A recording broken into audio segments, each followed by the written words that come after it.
Thank you, and welcome to Santee Cooper's Supplier Diversity Fair. Here's a look at our agenda for today. We have several different presentations prepared for you, and I will handle the introduction of the speakers, and that will lead us into presentation 1, which is the Santee Cooper and Supply Chain Overview. Presentation number 2 will be a topic covered by why is supplier diversity important to Santee Cooper. And presentation number 3 is our guest speaker, who is joining us from Carolina, Virginia Minority Supplier Development Council. And our final presentation will cover procurement at Santee Cooper, as well as how to do business with Santee Cooper. After all of our presentations have concluded, we will have a Q&A session where we will address all the questions that were entered throughout our presentation. I encourage all of our participants to enter questions as the presentations are ongoing. That way we can address as many questions as we can during that Q&A session. Here's a look at our speakers we have for today. Starting from the top left of your screen, you'll see Chris Wilson, and he is the manager of material planning and supply. Next to Chris, we have George Rubottom, and he is the manager of investment recovery. Next to George is myself, Anna Schaefer, and I work in talent acquisition as a recruiter. On the bottom left, we have Byron Rogers, and he is the Director of Supply Chain Management. Next to Byron, we have our guest speaker, Dominique Milton, and she is the President and CEO of CVMSDC.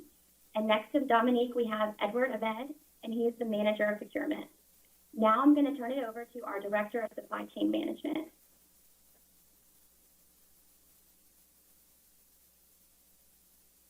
Thanks, Anna. Good morning, everyone.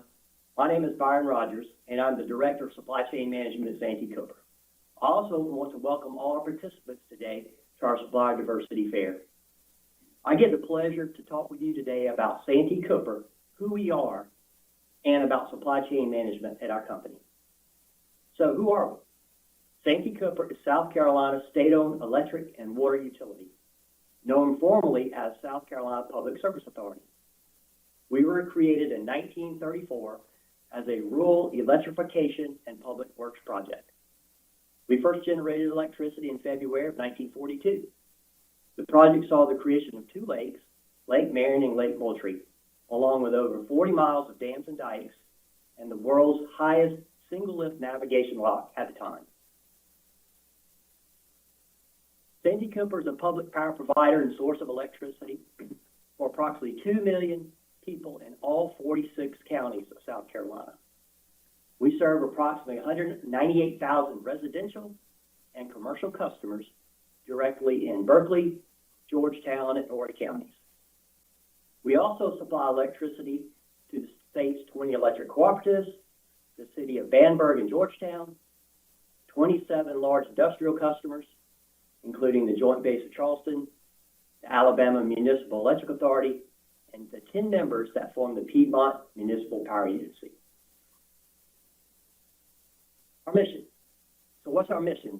Santee Cooper's mission is to be the state's leading resource for improving the quality of life for the people of South Carolina. So how do we do that? How do we fulfill our mission?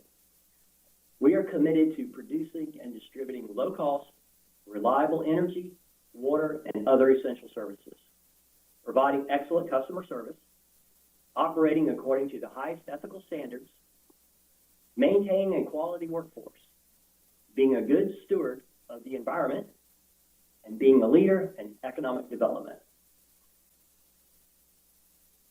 Values.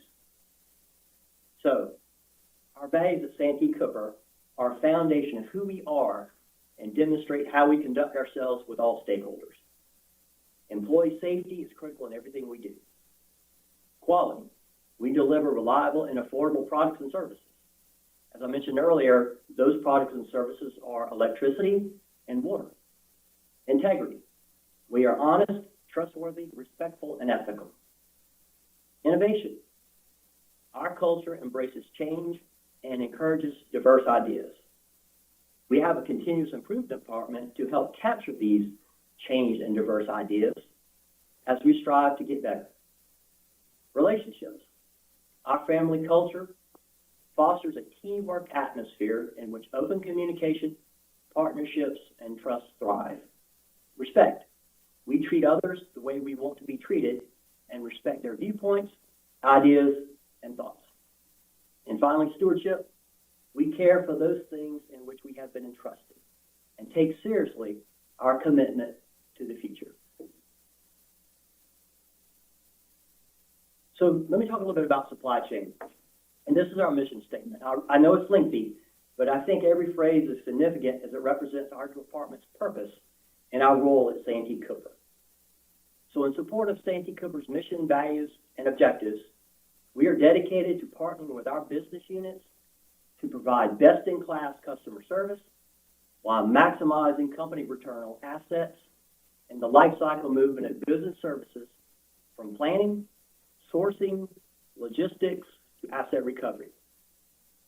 We are focused on compliance with all legal, statutory, regulatory, and environmental requirements, a diverse and inclusive procurement strategy, the fair and equitable treatment of all stakeholders, and sound, ethical, and transparent business practices.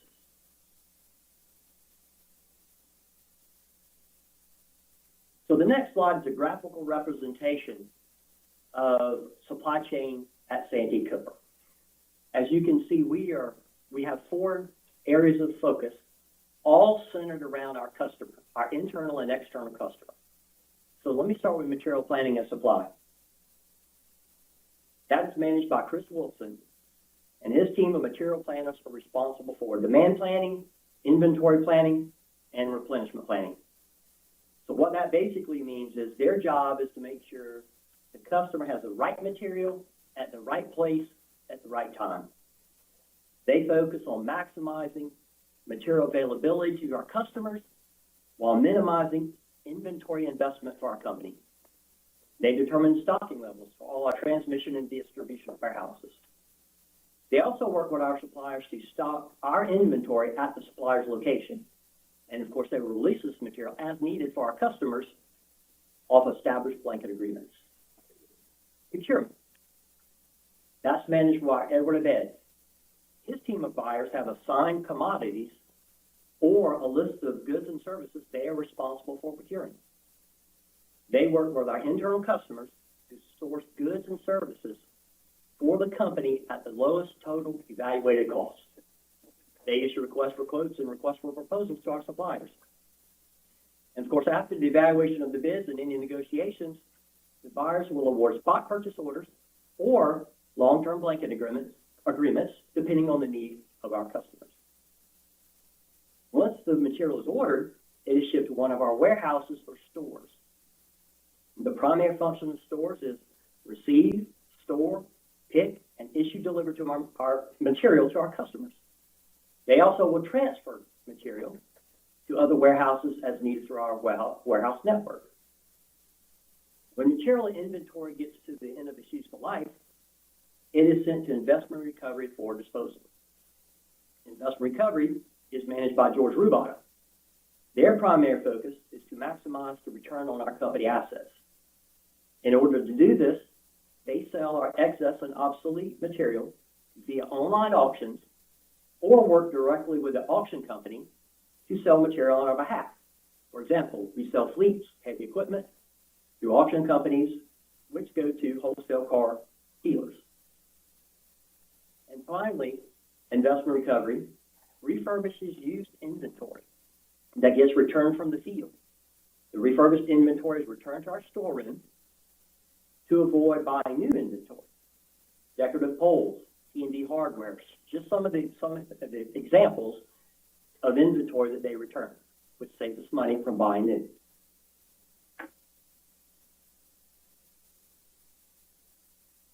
This map of South Carolina shows the footprint of our various locations of Santee Cooper throughout the state. As you can see by the yellow stars, we've got most of the state covered. Central stores and transportation stores are located in Moncks Corner. That's also where our corporate headquarters are. We have 4 distribution warehouses in Horry and Georgetown counties. That is to supply our distribution crews with the material. That's where most of our residential and commercial customers are located. We also have 9 transmission warehouses located throughout the state. That's also to serve our line crews as they service over 5,000 miles of transmission line throughout the state. And finally, we have 4 warehouses and generation: Frost, Winyah, Rainey, and Jeffries. Now I'd like to turn over the presentation to Chris Wilson, who's going to talk about why supplier diversity is important to Santee Cooper. Thank you, Byron, and good morning, everybody. My name is Chris Wilson. Today, we will discuss why supplier diversity is important to Santee Cooper. That's what brings us here today, supplier diversity. As previously discussed, the overall mission of Santee Cooper is to be the state's leading resource for improving the quality of life for the people of South Carolina. Our diverse and inclusive procurement strategy is an essential component of ensuring Santee Cooper achieves its overall mission. So you might ask, how does a diverse and inclusive procurement strategy help us meet our mission? First, it helps us expand the pool of potential suppliers. By hosting virtual fairs such as this, working with nonprofits such as the Carolinas Virginia Minority Supplier Development Council, Santee Cooper has vastly expanded the quantity of diverse suppliers it has available to bid on goods and services. This not only enhances competition, but it also improves our overall supply chain. Now, I'm sure we've all probably been affected in one way or another with the current supply chain issues that have plagued our economy. But by having a larger supplier base, Santee Cooper can work closely with suppliers to offset increased lead times and higher prices. As Byron mentioned earlier, Santee Cooper is the source of electricity for approximately 2 million people in all 46 counties of South Carolina. Santee Cooper has a very large footprint within South Carolina. We need to work closely with diverse suppliers in each of these counties. As these diverse suppliers depend on Santee Cooper for their electricity and water needs, Santee Cooper needs to provide them the opportunities to supply us with the goods and services needed to run our day-to-day operations. In other words, Santee Cooper needs to be a customer to our customer. Santee Cooper defines a diverse supplier in 3 categories: a certified minority-owned business, a certified woman-owned business, and a certified veteran-owned business. Santee Cooper accepts certification from a number of agencies or councils. One of the main agencies within South Carolina is the South Carolina Division of Small and Minority Business Contracting and Certification. Also known as the SMBCC, they were created by executive order in October of 1979, and enabling legislation was passed, and they were placed in the Code of Laws of South Carolina in 1981. The mission of the SMBCC is to promote the interests of small and minority-owned businesses as part of the free enterprise system, thereby enhancing economic growth in South Carolina. Santee Cooper also accepts certification status from the National Minority Supplier Development Council. The mission of the National Minority Supplier Development Council is to advance business opportunities for certified minority businesses, also referred to as MBEs, and connects them to corporate members. To achieve that mission, they will work through the National Minority Supplier Development Council network to support and facilitate minority business enterprise integration into corporate and public sector supply chains. They also build MBE capacity and capabilities through programs and other education offerings. As well, they will facilitate MBE to MBE partnerships to meet the needs of their corporate members. The National Minority Supplier Development Council is one of the country's leading corporate membership organizations. Whether you're a small minority-owned organization or a billion-dollar powerhouse, they are committed to helping solve the growing need for supplier diversity. They do this by matching more than 13,000 certified minority-owned businesses to the vast network of corporate members who wish to purchase their products, services, and solutions. Their corporate membership includes many of the largest publicly and privately owned companies, as well as healthcare companies, colleges, and universities.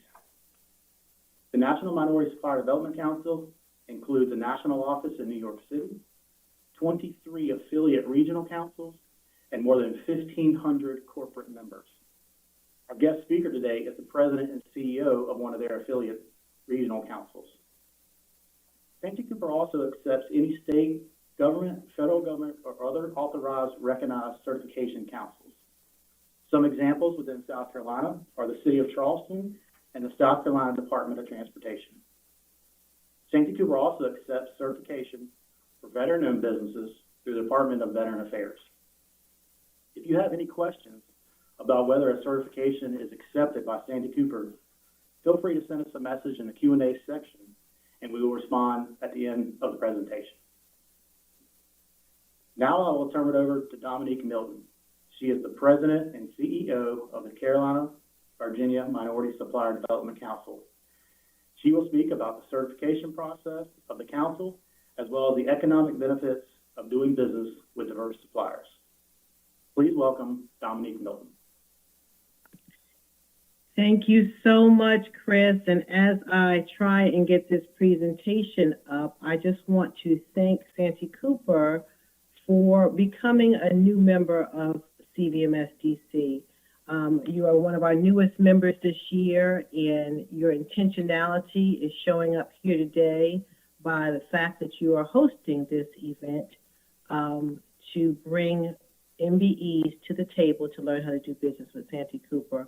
I am having trouble, Chris, getting this presentation up. What was there is not there now, so give me 1 second. What's going on here? Okay. Best laid plans of mice and men, right? Let's see. Second. And Chris, you did a lot of my presentation for me. Can you hear me okay? Yes. Okay.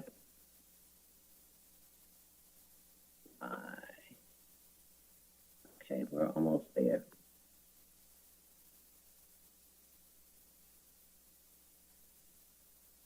Okay.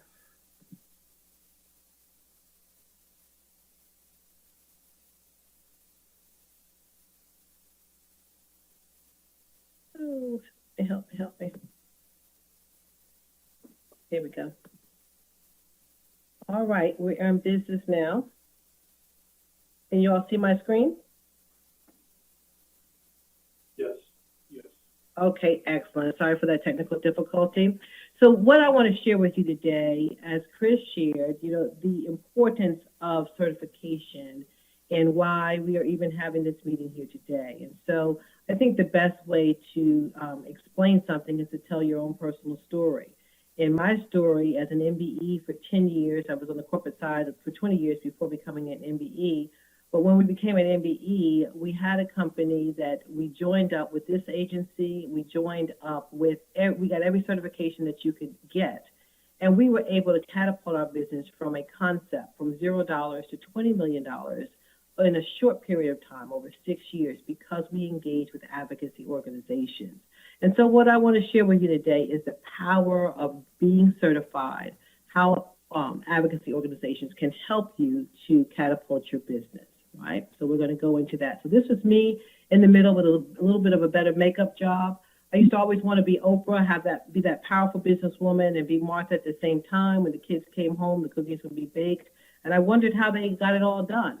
When I realized that they didn't just do it by themselves, they had help. That is when the light bulb went off, and I realized that the more help you have, the more you can accomplish. And today we're going to talk about tapping into your resources so that you're more powerful and you have a stronger reach. Right. All right. So our organization, I like to tell folks we have from hot sauce to jet. Some people say, hey, I just can't find that minority supplier that I'm looking for. But we have a supplier for every need that you need to have filled. And if we don't have them, we can help build them. So I just want to start out just with some examples. At the bottom left, you have Charleston Gourmet Burger Company. They started out in their kitchen, and now they have national distribution with Lowe's, with Walmart, with Costco, and a few other companies. And so we watched them grow, and they attribute the doors that were being opened to their certification with CVMSDC. Up above, you have Fatima Calder. She has Everything Fire Solutions. Another opportunity, another product that any corporation would need to utilize. And then down at the bottom, you have Glenn Gonzalez, who has a jet company. And Glenn really doubled his business during COVID because people weren't flying commercial. So you can hire Glenn by the hour, or you can become a member and utilize his services, kind of like a membership service. And then my favorite is Janice Bryan Howroyd. My favorite is Janice Bryan Howroyd. Top right, Janice started out with about $1,500. She is from North Carolina, and she was the first African-American woman to build and own a billion-dollar company, Act One Staffing. And so here you see, from startups to billion-dollar companies, we support all of these MBEs. And for corporations out there looking for an MBE, we can help develop those MBEs that you need to support your supply chain needs. So MBEs, join us to learn how we can be effective with you. And so I want to tell this story by sharing Monique and Chevallo's story. Let's see if we can get this to play. We were looking for some new and innovative ways to source and interact with small and diverse businesses. One of the ideas that we came up with was to host a Buying Days event right here at Lowe's headquarters. Lowe's Supplier Diversity invited 44 vendors to its inaugural Buying Days event. Buyers and vendors learn more about each other, giving Lowe's time to get to know a couple from Charleston, South Carolina. Chevallo Wilson DeBriano was a paramedic with the New York City Fire Department and served at Ground Zero on 9/11. He moved his family to Charleston in search of a new life, and along with his wife, developed a unique product. What we make is a gourmet burger marinade and gourmet burger sauce. What's unique about it is both gluten-free and low in sodium. We like to call this an accidental business because when our products were created, we weren't trying to have a business. We were just enjoying a barbecue with our family. We wanted something special, and we got fresh herbs and spices that were very flavorful. We threw it into a bowl, just hodgepodge with our burger meat. Put it in the patties, and we just grilled it. Our family and friends loved it, and I said to Chevallo, I think we should sell this. And that's literally how it was born. It was a total accident. The Buying Days event helped make Lowe's more approachable for this small company, and their products will soon be in 543 Lowe's stores. Supplier diversity really helped us to navigate everything, to understand what it took to become a supplier and do business with Lowe's. Without them, we would not be in this position right now. Lowe's can definitely help us to become a household name, so I'm excited to be in the #1 store for selling grills in the United States, so that's pretty awesome.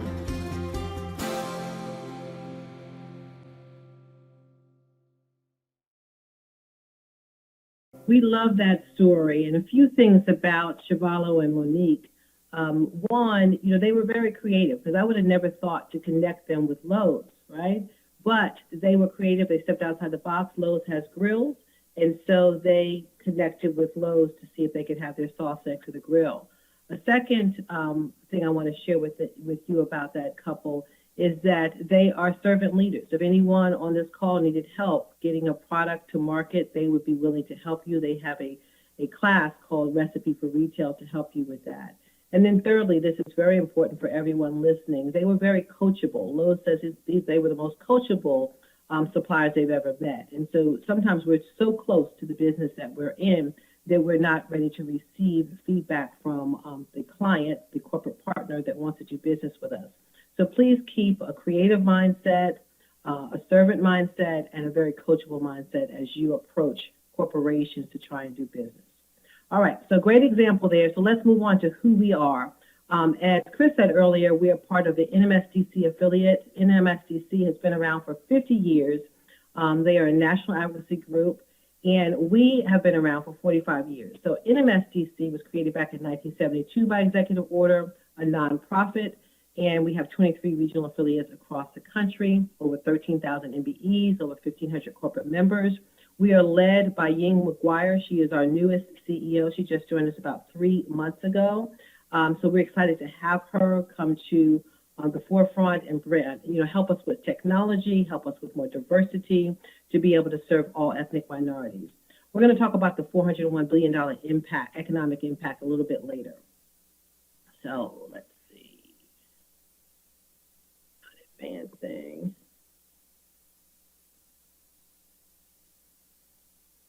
Slides are not advancing. Okay, this is who we are. So as Santee Cooper shared their mission with you, I never like to give a presentation without sharing our mission.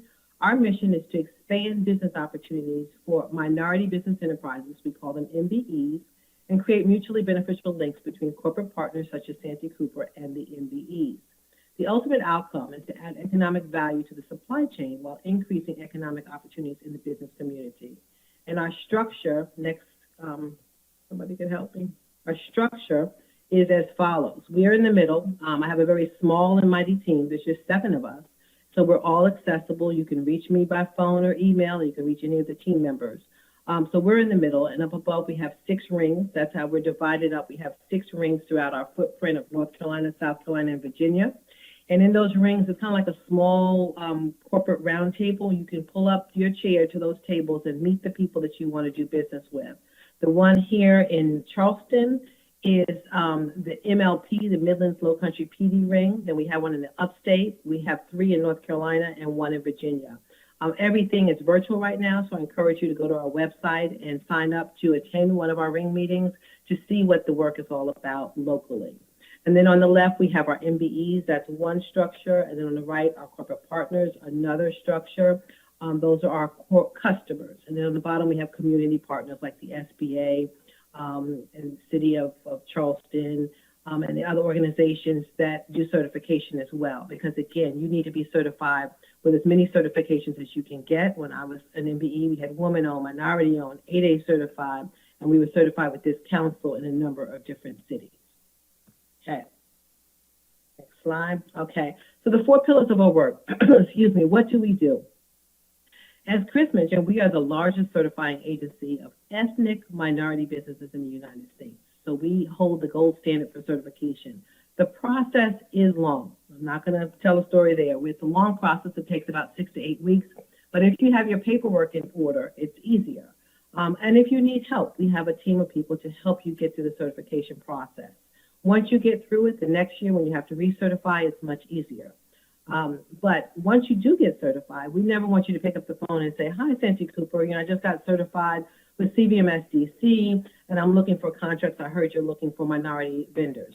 That is not what they want to hear. That's not what we want to hear that has occurred. We want to hear that you picked up the phone and said, hi, I can deliver this value. I can help you save money here. I can bring this creativity to the table.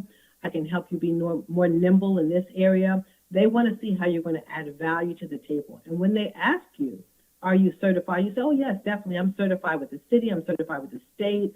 And I'm certified with CVMSDC. So certification is like a stamp of approval. It helps all of us know that you've been vetted and you are who you say you are. But once you've been certified, there's some other pillars that are very important. And we really hang our hat on development. We have developmental opportunities for our MBEs. I like to think of development as like a tune-up for your car. Your car needs a tune-up every so many miles.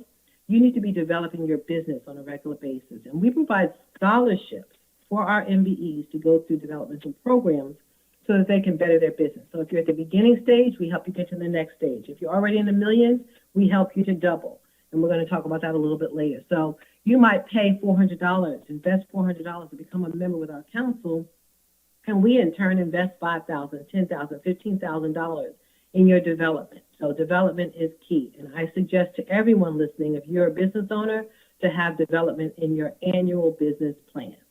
Next, connection. That is what we are all here for, folks, right? You want to be connected with those people who are opening doors and have opportunities for you. Well, we hold connecting events like this event here today. We have an event coming up on Monday and Tuesday. It's our MBE Summit, where we have over 20 companies that are going to be talking to you. On yesterday, we had an event with Brownstone to look at how MBEs can help them build schools in Charleston County. So we host multiple connecting events. All you have to do is go to our calendar at cvmsdc.org, look under events and calendar, and you can see the events that we have coming up to help you connect to those businesses that you wanted to work with. And then finally, advocation. by the sheer nature of the size of our organization, we can advocate for you on a national, regional, and local basis. Okay, so I'm getting a message in the chat. Are we okay with my slides, folks? Can someone give me a heads up? Can we go to the next slide? Yes, Dominic. Andre will drive the slides. Okay, thank you. Next slide, please, Andre. All right, so just some of our corporate partners. We said we have 1,500. These are the local corporate partners who, some of them are national, some of them are regional, some of them are local, but these are the folks who give us more than $15,000 a year or support our educational opportunities or give us in kind. So this is just a visual for you. You might say, hey, I've been looking to do business with Santee Cooper. I'm looking to do business with Bank of America. We can help put those people in the room with you. Next slide, please. So I said we can help put those people in the room with you. We don't guarantee contracts with anyone. I like to make the analogy that CVMSDC is like the HOV lane. We give you faster access, there's less cars on the road, and it's a direct route. So you have to drive your own car. You have to put your own gas in your car. And when you get there, you have to open the door upon arrival. We just help get you there faster on the HOV lane. Okay, next slide, please. So we talked about the $401 billion impact. So, you know, we started out with supplier diversity back in the 70s, and it's kind of like a feel-good thing. Yes, we need to give minorities more opportunities, but it is so much more than a feel-good, folks. There's an economic impact behind the work that we do. For every MBE that we put into a supply chain, it changes the economic structure around them. So we looked at national, we did an economic impact study. There's a $401 billion economic reduction GDP impact based on the MBEs in our network. When we looked at that locally, in our footprint, it was $19 billion. When we looked at income supported, $96 billion nationally, almost $3 billion locally. This is the one that I really like. Of those incomes that are supported, the jobs that are supported, 1.6 million nationally, 57,000 locally, and then MBEs hire other MBEs, right? So nationally, you have 1.6 million jobs supported. 500,000 of those are with MBE companies, or we're employing MBEs, and locally it's 30,000. And then you have your state and local taxes. Next slide. This is my favorite slide. So for every dollar, let's say Santee Cooper hires an MBE and they give them a contract for $1,000. There's $1,720 back into the economy. So for every dollar spent, there's $1.72 back into the economy based on the trickle-down effect. Those MBEs are able to hire other people, they're able to buy goods and services, they're able to build infrastructure, and as a result, they're able to change the economy around them. When you hire an MBE to do a job, as an example, during the pandemic, one MBE was given a $500,000 contract for PPE equipment. And so that MBE was able to stay in business and to maintain the jobs of everybody that they had on their payroll. If that contract went to a very, very large company, it would have been just a drop in the bucket. So you can see how the trickle-down effect helps to save jobs that are local and changes the economic structure. Next slide, please. So, you know, you all have heard of the old adage, give a man a fish and he eats for a day. Next slide. Teach a man to fish and he eats for a lifetime. Well, we want to take that a step further. We want to expand your box, right? We want you to, as you already know how to fish, right? Because you're business owners. But we want you to be able to expand your box and have a fishing fleet. Next slide. And then beyond that, we want you to be able to open up fishing processing plants to be able to hire other people and make a true economic impact. And so that's the bigger picture, folks, going from a $1 million mindset to a $1 billion mindset. How can you expand your company through contract opportunities to change the landscape? Next slide. So let's get into the benefit of certification. So as we talked about earlier, every certification brings different value. There's advocacy, development, connections, verification. It's just a faster way to success. Next slide. So we talked about having multiple certifications. A lot of people are confused about this, and we hope to clear up some of that mystery. You can reach out to us directly. You can reach out to some of my peers in the city of Charleston, in the state. But we can help you get through and understand the different certifications. But veteran-owned, small business, DOT, 8A, state certified, most of those are free. And then you have private certifications, women-owned, there's a cost there, minority-owned, we have a cost, all right? So these are different types of certifications, but I encourage you to get as many as you can. Next slide. Okay, for our certification evaluates the ownership, the management, control, citizenship, expertise, and independence. So it's not just enough to say that my company is 51% owned. We're going to come in and we're going to inspect to make sure that that person you say is the owner really understands and controls and manages the business. So you have to be 51% owned, managed, and controlled by one or more ethnic minorities who are U.S. citizens. The company must be a for-profit business. Company must be an independent entity that can demonstrate real and substantial ownership. Next slide. And I'll answer questions at the end of the whole day. We'll be here to answer questions for you. So we're going to come out, we're going to inspect. We want to know that you can provide and demonstrate functional operations. The company owners must demonstrate expertise in the one mission of the business, in the core mission of the business. The company must become certified in the council where its headquarters are located. That means your business needs to be established in North Carolina, South Carolina, or Virginia to be incorporated and certified with us, CVMSDC. If you are incorporated in Georgia, you can subscribe to that Georgia Council, and then you can get certified with the Georgia Council and then subscribe to us. We have a lot of people who are have their business ownership in other states, and they become subscribers with us because they want to be able to do business with the Santee Coopers, the BMWs, the Boeings of the world in our footprint, and we can help with that. So there are a lot of documents that you have to upload. We need supporting documents. And so everything happens on our portal. You can upload those documents. And again, if you need help with it, we can help you with that. Next slide. So Jeff Foster is an example of that trickle-down economics that we talked about, and also an example of just an exemplary MBE. Jeff, when I was an MBE, Jeff had a small plastics molding company. He was playing golf at one of our events one day, and he was playing with a gentleman from Altria Client Services. And Jeff didn't think anything of it. You know, he has a plastics molding company. He's playing with a cigarette company. He didn't think anything would happen. Lo and behold, the gentleman said, you know, what do you do? They had a conversation. He visited his plant, and he ended up with a 30,000 part order for Altria. Long story short, over the years, Jeff has grown his business to now be a tier 1 supplier to BMW. So there's not a car that rolls off the line without one of Jeff's plastic parts in it. In addition, Jeff is a great example of being able to pivot. When we went into COVID and BMW slowed down, Jeff was able to pivot and start creating face shields so that he can remain relevant, he can maintain his staff, and he can continue his operations. And so just a great example of someone who brings value to the table. He just recently won a Volvo truck contract and several other contracts. He has a clean room in his facility in North Carolina. And I might add that he built his operation in an opportunity zone.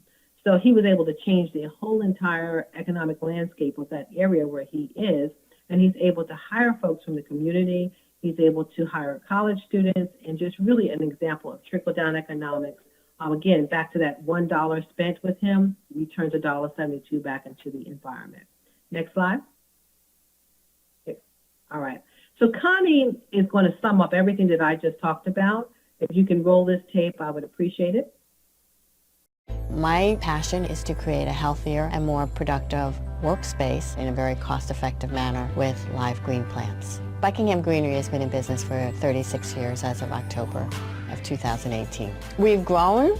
We continue to grow. We've been really fortunate that we've been able to survive 3 different types of recessions, and it's made us more resilient. I started with the Carolina, Virginia Minority Supplier Development Council about 30 years ago. Their certification program is one of the strictest nationally. I wanted to be sure that if I was going to be certified, that I was correctly certified. You have to establish relationships. It's not something that it's going to happen overnight. So I always recommend to fellow certified MBEs that you have to go to events. You have to be seen.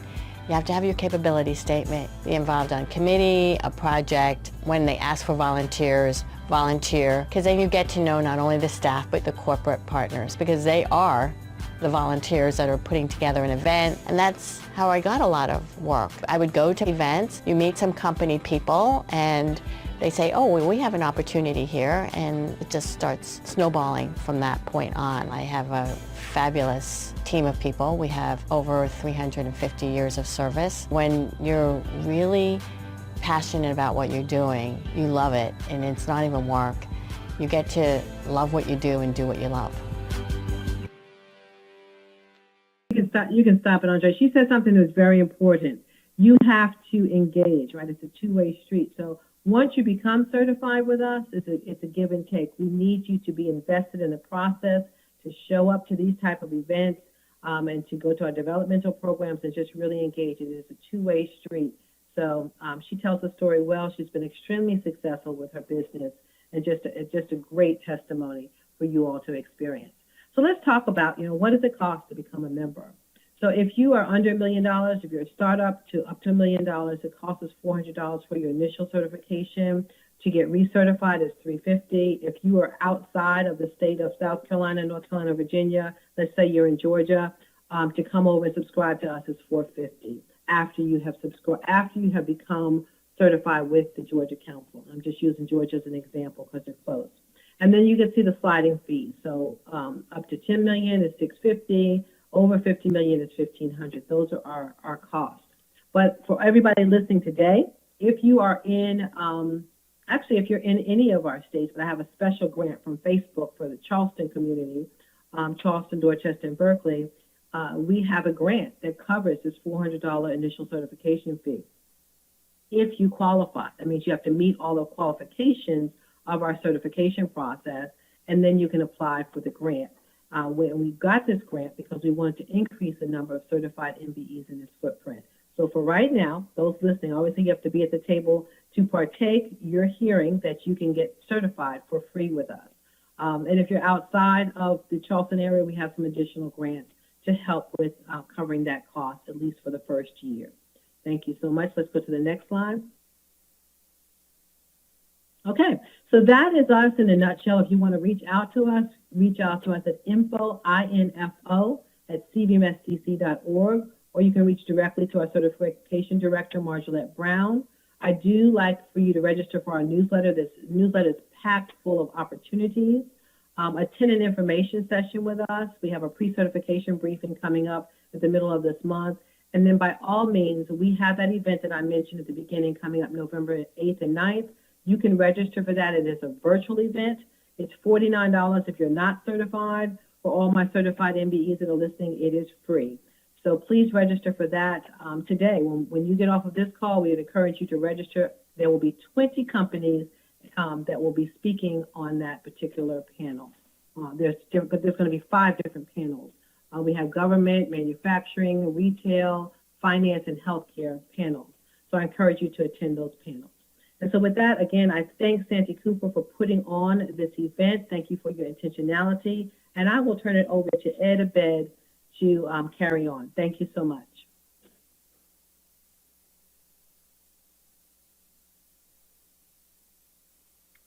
Thank you, Dominique. Good morning, everyone. My name is Edward Abed, and I'm the manager of procurement. My goal this morning is to give you an idea of some of the procurement spend and the volume that comes through procurement. Over the past few years, we've averaged $350 million in annual procurement spend. There are a few things that don't come through procurement, such as utilities, our corporate P card spend, and bulk fuel procurement. I've got a great team of individuals that manage a majority of the procurement spend. We procure a wide range of materials and services, from things like grass carp for aquatic weed management, to fleets and heavy equipment, to services like hauling and landscaping at our various locations throughout the state. There are 2 ways needs are funneled into procurement. The first is through our inventory management system. Once our inventory reaches a certain replenishment level, the system generates a requisition that either comes to procurement or is released off of blanket agreements that are already in place. Materials typically inventoried and managed through our inventory management system includes everything you see on your screen. These are things like wood poles, transmission and distribution hardware, automotive parts and tires, and other general commodities and MRO supplies. The second way needs are funneled into procurement are through requisitions, whereby an internal customer provides a detailed specification or scope of work for whatever their requirements may be. Procurement works with the internal customer to determine evaluation criteria, the type of contract template we may use, and who we would include in soliciting proposals from. So how much do we spend on materials and goods? The table below lists the categories in descending order by annual average spend, with the top line of transmission and distribution hardware averaging $32 million annually, and the bottom line of abrasives, adhesives, paints, and solvents at approximately $600,000 annually. Just to touch on a few others in the table, we average $17.3 million in annual spend for bulk chemicals, limestone, gypsum, oil and lubricants, and gases, and which includes welding gases. In the middle of the table, we average close to $5.3 million in hardware and fasteners, safety supplies, and other MRO categories. And then closer to the bottom of the table, we spend close to $800,000 on office supplies and equipment, furniture, and promotional items.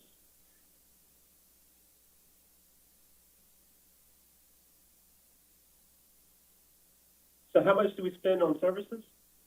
Similar to the previous table, in descending order, our average annual spend for general services is close to $71 million. Now, this subcategory tends to be a catch-all for services that aren't already categorized. This includes things like air compressor repair, equipment control center repairs, and truck scale repairs. The bottom line of the table with aerial services comes in at $1.5 million in annual average spend. For hauling services, we averaged $19.7 million in spend, and this kind of goes with the previous slide, with all that spend on the bulk chemicals, limestone, and gypsum, and things of that nature. For professional services like architects and engineers, we averaged $13.6 million annually. And for general maintenance and repairs for our facilities, we spend an average of $2.3 million annually.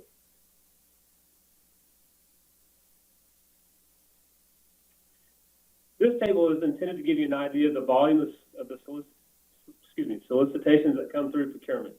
And just to point out a couple within the table, for hardware, fasteners, cable, rigging, safety, and tools, and other MRO items, we average 667 RFQs a year.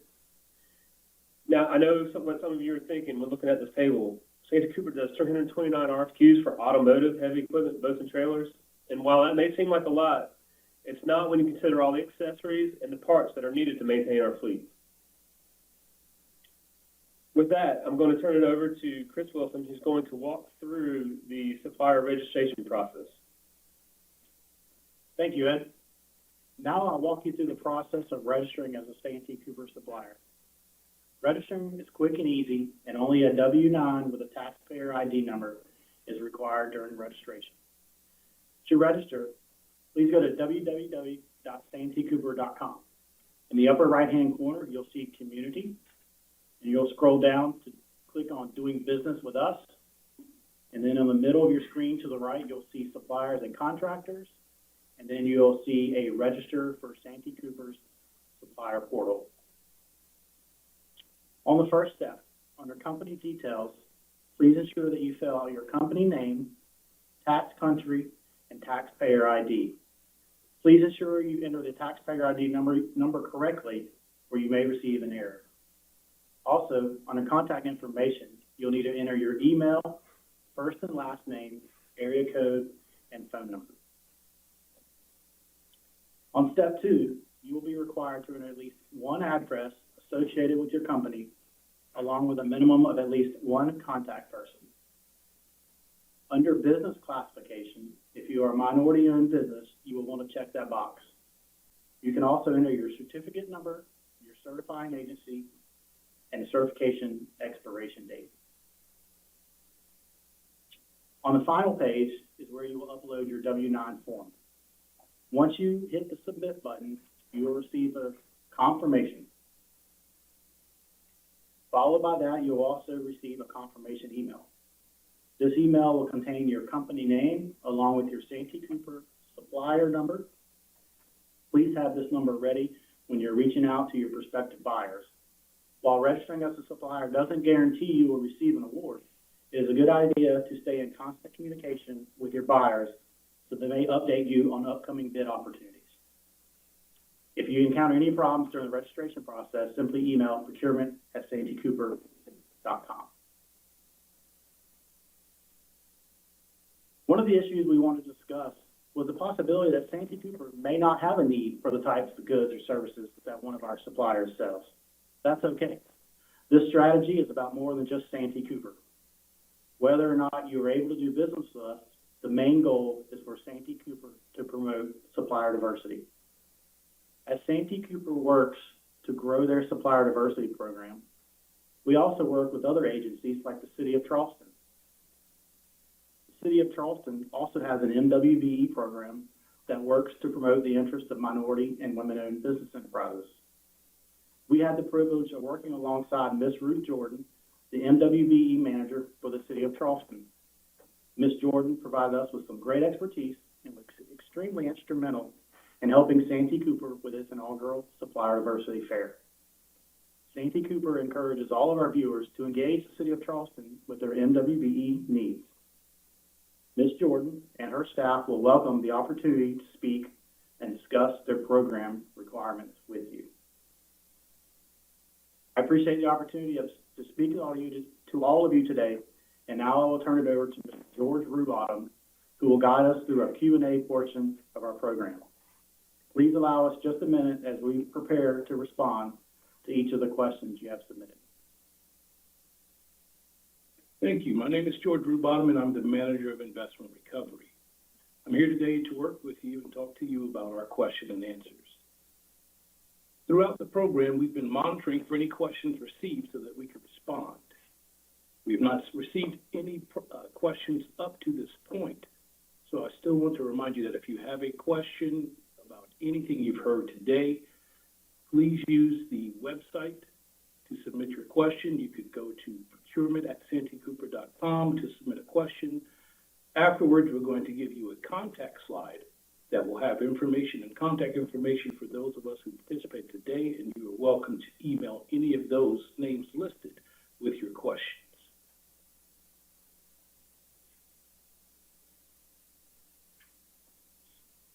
So now, a little bit of time to say thank you to everyone who made this possible.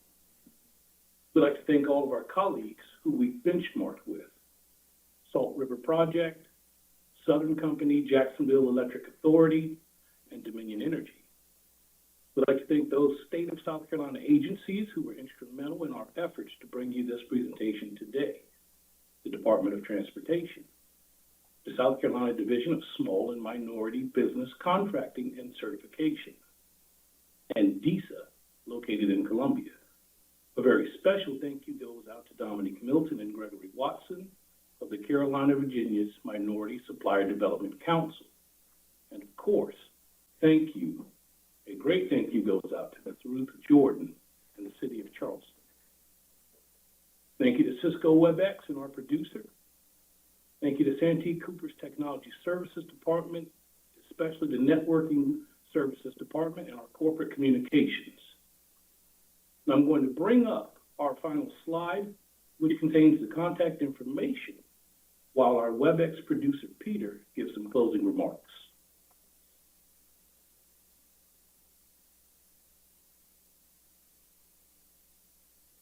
Ladies and gentlemen, thank you for attending today's event. Please refer to the slide on your screen for any contact info.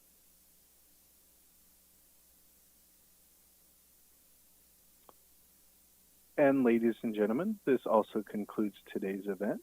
Thank you for attending. You may now disconnect your lines and have a great day.